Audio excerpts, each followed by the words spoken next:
بسم اللہ الرحمن الرحیم۔ السلام علیکم ورحمۃ اللہ وبرکاتہ۔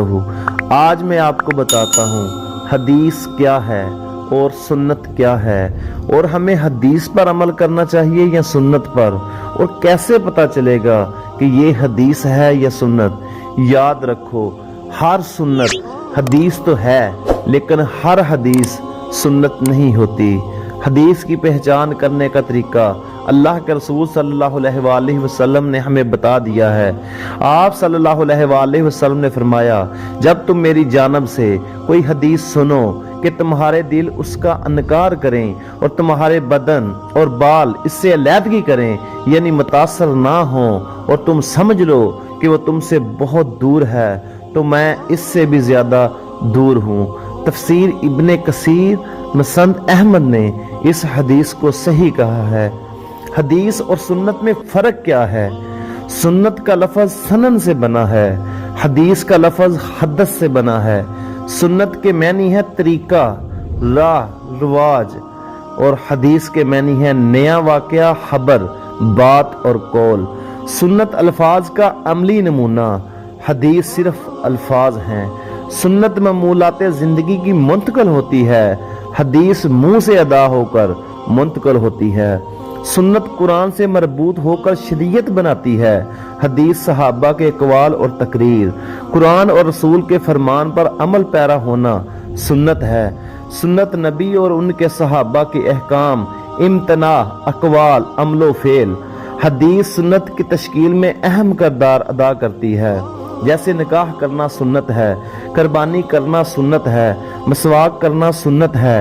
حدیث کوئی نہیں کہتا، یہ کوئی نہیں کہتا کہ نکاح کرنا حدیث ہے، قربانی کرنا حدیث ہے، مسواک کرنا حدیث ہے، بلکہ یہی کہتے ہیں کہ نکاح کرنا سنت ہے، قربانی کرنا سنت ہے۔ حدیث کو قرآن کی طرح عملی طور پر سمجھنے کے لیے سنت کی ضرورت ہوتی ہے۔ سنت ایک عہد کی نسل سے نسل تک پہنچتی ہے اور اجتماعی ہونے کی وجہ سے منتقلی کے دوران نقص کا احتمال کم ہے، اور حدیث ایک فرد سے دوسرے فرد تک پہنچتی ہے، انفرادی ہونے کی وجہ سے منتقلی کے دوران نقص آ جانے کا احتمال ہے۔ اب سوال یہ پیدا ہوتا ہے کہ عمل کس پر کیا جائے، حدیث پر یا سنت پر؟ حضرت سیدنا انس رضی اللہ عنہ سے مروی ہے کہ رسول اللہ صلی اللہ علیہ وسلم نے فرمایا، جس نے میری سنت سے محبت کی اس نے مجھ سے محبت کی، اور جس نے مجھ سے محبت کی وہ جنت میں میرے ساتھ داخل ہوگا۔ جامعہ ترمذی کتاب العلم حدیث نمبر 268۔ حضرت سیدنا ابن عباس رضی اللہ عنہ سے مروی ہے کہ نبی صلی اللہ علیہ وسلم نے فرمایا، فساد امت کے وقت جو شخص میری سنت پر عمل کرے گا اسے 100 شہیدوں کا ثواب عطا کیا جائے گا۔ کتاب الزہد الکبیر امام البہقی حدیث نمبر 307۔ معلوم ہوا حدیث پر نہیں سنت پر عمل کرنے کو کہا گیا ہے۔